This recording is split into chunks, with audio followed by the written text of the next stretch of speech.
The Nevada desert was a place where silence seemed older than time itself. Dunes rolled like frozen waves, pale under the amber dusk, and the wind whispered as though it carried the voices of every forgotten soul that had wandered there.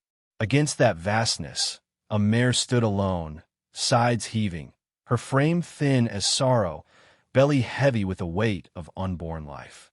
Her coat was dulled by dust, her eyes wide and searching, as if she were asking a question the earth had no answer for. She staggered, ribs pressing sharp against her skin, and lowered her head toward the cracked ground, breathing a hymn of suffering that only the desert could hear. It was said later that she had been left there by her owner, too frail, too much of a burden to feed, destined to perish in the sand where no one would see. But the desert keeps its secrets, and sometimes it offers them to those who know how to listen. In the town of Alder Creek, not many miles from Devil's Basin, the story of the abandoned mare spread quickly, like sparks on dry brush. At the general store, men leaning on barrels muttered of foolishness. Rankir dumped asik mare. Not worth the hay, one said, spitting tobacco into the dirt. The women by the shelves whispered, too, shaking their heads. Clara Whitfield stood among them, gathering flour she barely had coins for. She was used to such whispers. Her life had been a quiet tale of rejection. Once the daughter of a respected rancher, once the young bride of a cowboy who rode out one morning and never returned, she was now regarded with pity and suspicion. Cursed, they said behind her back, though none said it to her face. A woman widowed so young, left with no children, living alone in the weather-worn cabin her father built. But when Clara overheard the gossip of the abandoned mare, something inside her stirred. It was not pity, not even outrage, just a pull, as though her heart recognized something in the story. She knew what it was to be cast aside, left to endure pain without witness. That evening, with a lantern swinging from her hand and a bucket of water sloshing against her leg, she walked into the desert. The path was faint, swallowed quickly by sand, but Clara's resolve carried her forward. The sky deepened, stars sharpening overhead like cold silver pins. She found the mare beneath a twisted juniper tree, its branches clawing at the wind. The horse had collapsed on her knees, sides shuddering. Clara knelt, heart tight. The animal's eyes met hers, dark, desperate, yet holding a glimmer of something unbroken. Clara touched her trembling neck, whispered into the silence, "I know what it is to be left behind." With careful hands, she lifted the bucket, tilting it so the mare could sip. Drops spilled, darkening the dust. She stroked the tangled mane, humming softly, a tune her mother once sang when storms rattled the cabin walls. That night, Clara stayed, spreading her shawl across her shoulders, curling against the cold earth while coyotes howled far off. She kept the lantern burning, not for herself, but so the mare would not feel alone. At dawn, the sound of hooves carried through the desert. A horseman approached, his outline cut against the pink horizon. He dismounted without hurry, tall and broad-shouldered, hat low against the rising sun. Clara stood quickly, her heart startled into her throat. Ezekiel Harper. He introduced himself in a voice deep and quiet, like gravel underwater. The name lingered in town tales. A man who had fought in wars, drifted from ranch to ranch, never staying long. His face bore the lines of someone who had looked too often at death. He studied the mare, then Clara, eyes narrowing. "Desert don't give back what it's taken," he said flatly. Clara met his gaze, the lantern's emptiness still in her chest. "Then I'll give her back myself." For a long moment, silence stretched between them. The wind tugged at his coat. Something shifted in his eyes, not warmth, not yet, but the faintest trace of respect. Without another word, he swung into the saddle and rode off, the sound of his horse fading into the distance. Days turned into a quiet rhythm. Clara returned each evening with scraps of hay, a flask of water. Her hands grew raw from labor, but she never wavered. The mare slowly lifted her head higher, nostrils flaring less desperately. Each small sign of strength was a gift Clara tucked away in her heart. But the town did not forget. At the seamstress shop, Lydia May Turner pressed fabric against a dress form and said kindly, "Clara, dear, sometimes we have to let go of lost things." At the sheriff's office, Amos Calloway leaned against the doorframe, squinting. "You'd best be careful," he told her, not unkindly. "That basin lies close to ranch lines. Folks don't like trespassers." The whispers grew. "She's wasting time. The woman's gone strange." Clara heard them all, but each night she lit her lantern and walked into the desert, the flame a small defiance against the darkness. And though he never spoke of it, Zeke Harper began to appear at the edges of her vigil. Once she found fresh hay stacked near her bucket. Another time, her water pail had been mended with a strip of tin. He left no words, only these quiet gestures, but she felt his presence, like a shadow standing between her and the world's scorn. One night, when the stars hung low and the air smelled of rain, Clara sat by the mare, fingers tracing circles on the rough mane. The horse shifted, pressing her nose weakly against Clara's shoulder. Clara closed her eyes, fighting tears she hadn't known she'd been carrying for years. "You're not alone," she whispered. Whether she was speaking to the mare or herself, she could not say. And far beyond the circle of lantern light, unseen, Zeke Harper lingered in silence, watching, the brim of his hat shadowing eyes that had begun to soften. The desert never warns of its tempers.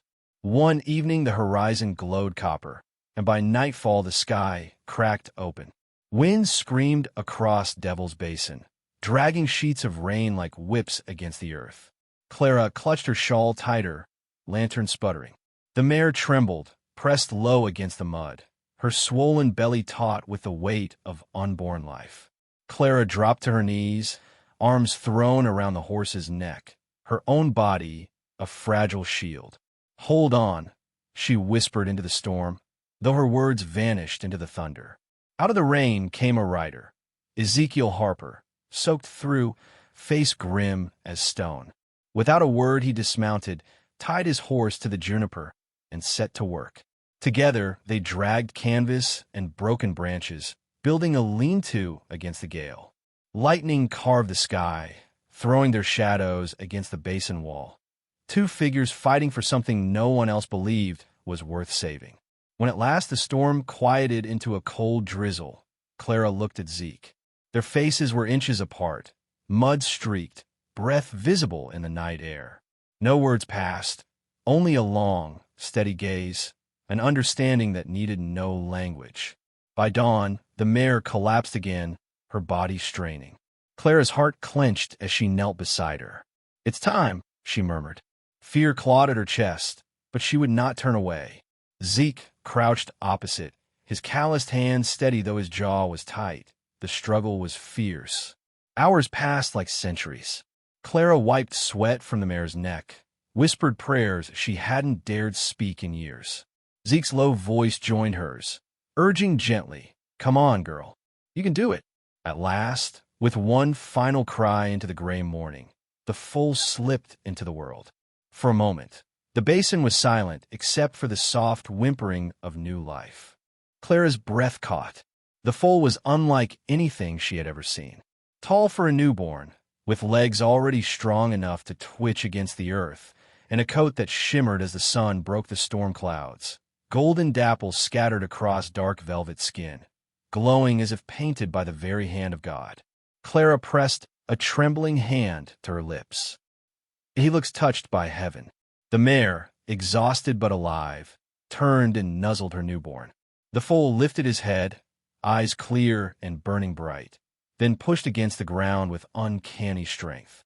Within minutes he stood, wobbling yet proud, as though the desert itself had willed him to rise. News travels fast in places where lives are small. By midday, word had spread to Alder Creek. The abandoned mare had birthed a miracle. One by one, townsfolk gathered at the basin, curiosity outweighing scorn. They came with their doubts first. "No desert-born foal will last," muttered a ranch hand. Another laughed. "A pretty coat won't keep him alive." But when they saw the foal standing, steady on his legs, pressing against his mother with a vigor that spoke of defiance. Their words faltered. The shimmering dapples caught the light, throwing gold across the mud.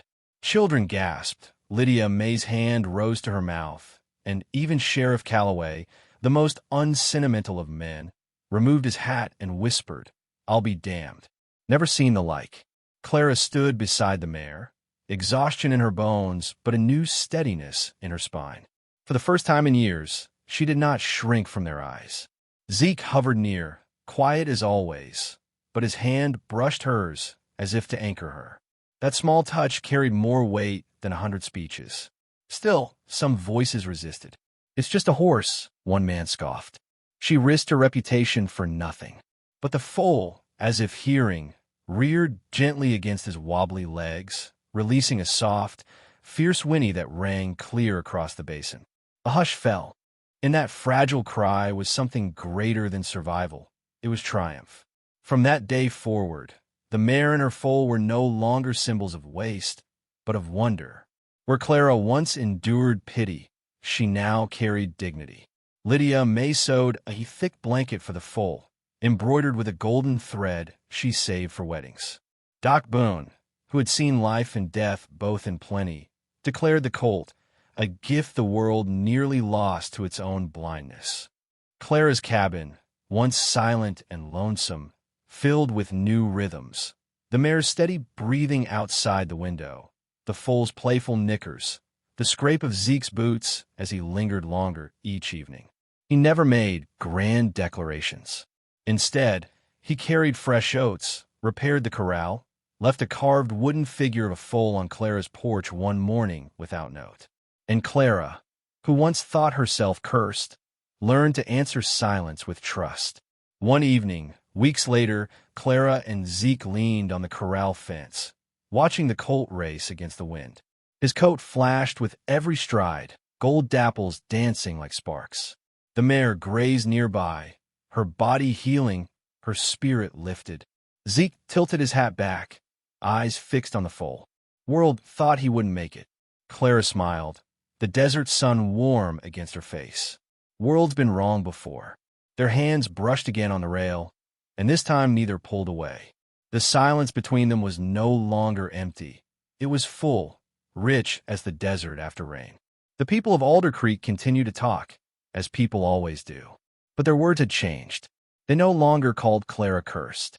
Instead, they spoke of the mare who had been abandoned, of the foal who had risen, of the woman and man who had stood against scorn and found grace in the wasteland. And if ever a traveler asked, they would say, "Go to Alder Creek. You'll see him, the miracle colt of the Nevada desert, born from nothing, yet carrying light in his very skin."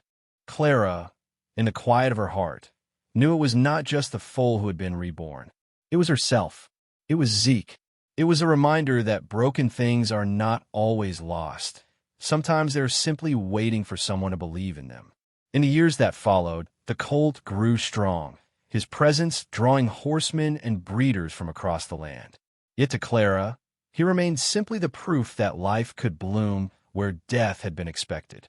She never stopped stroking his shimmering coat with awe, never stopped whispering thanks into the desert night. And the mare, no longer a shadow of despair, lived to see her foal run free. Her eyes softened, and in them Clara saw the reflection of her own journey, a soul thought discarded, yet chosen for something extraordinary. The narrator's voice lingers here, soft as a closing prayer. In the wide Nevada desert, where the forgotten are left to vanish, grace bloomed in the most fragile of places. Remember this. Sometimes the world casts you out only so you might rise again, carrying a light no one thought you could bear. And when you do, it will not just be your salvation, it will be theirs too.